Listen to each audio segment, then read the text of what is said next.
You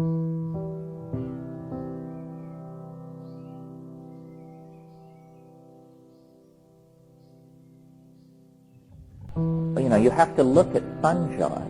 Fungi are primary decomposers. That means they can only live on decaying life. That suggests to me that they are late evolving, or at least not early evolving. Mushrooms are very soft-bodied, and so are all fungi. There is no record, no fossil record of a mushroom older than 40 million years. Well, that's a tiny fraction of the time life has been on the Earth.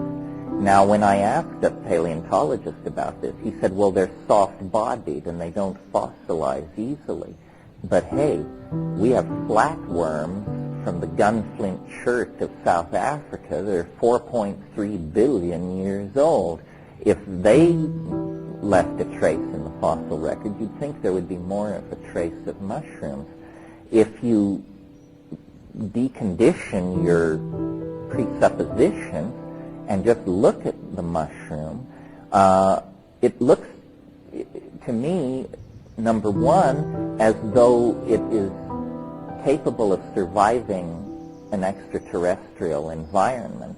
In other words, if you have mushroom spores and you want to store them for long-term longevity, you seek an environment as much like outer space as you can find. You store them in liquid nitrogen at minus 200 degrees, and they will last virtually forever.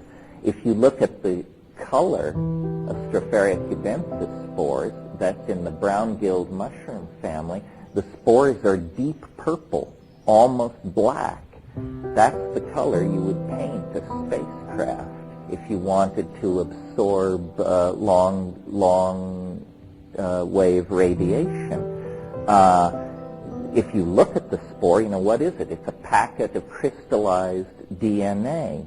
A single mature Stropharia cubensis mushroom, when it's sporulating, will shed up to 3 million spores a minute for up to 2 weeks. 3 million spores a minute for 2 weeks.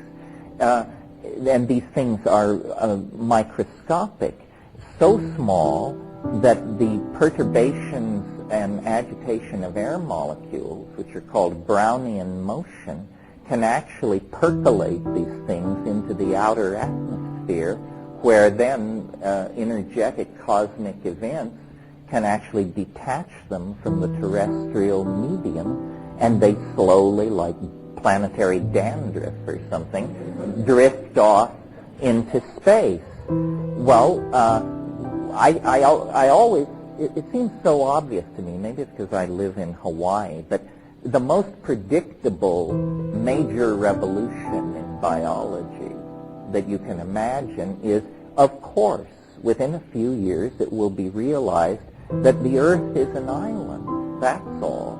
That the biota that is present here, much of it probably drifted in cosmic debris. When stars go supernova, planets are destroyed.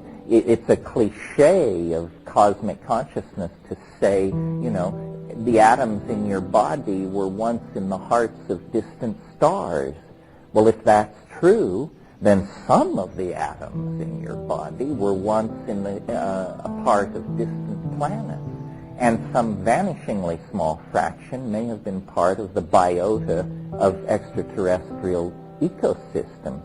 The other thing about the mushroom that's very suggestive to me is it appears to be, or there is a place, a perspective from which you can look at it, that it appears to be not an organism but an artifact. It is incredibly well designed at a very high level of design criteria. For example, on this planet, one of the most advanced ethical systems we've been able to evolve is Buddhism, which teaches vegetarianism. If a Buddhist could design their own genome, they would become a fungus, because a fungus is a primary decomposer. It's the only karmaless place in the entire food chain. There is no karma for the fungi. They don't destroy any life whatsoever. So here you have this thing designed to traverse extraterrestrial space, occupying a karmaless niche in the ecosystem, and when complexed with a mammalian nervous system, a galactarian archive of historical data becomes accessible. We have only known about DNA since 1950, less than 50 years, and we're already confidently talking about completely redesigning the human genome and so forth and so on. Well, if we pursue along these lines for 500 years, we will look the way we want to look.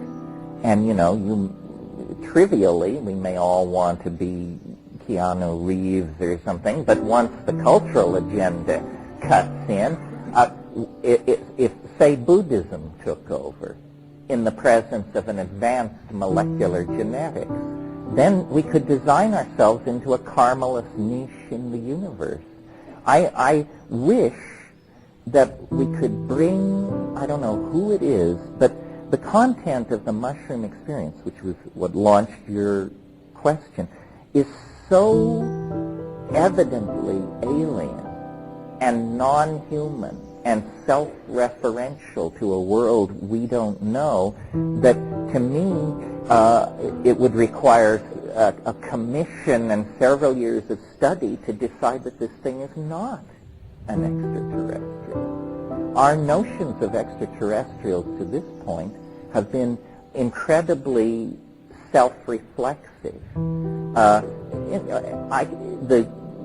Once you have fully in grasp the size of the universe and the amount of time that is available, then the idea that someone would come in a metal ship with an interest in your gross industrial output and a desire to cure cancer is absolutely preposterous. That's such a culture-bound notion. It's like expecting them to arrive with a load of pizzas ready for delivery.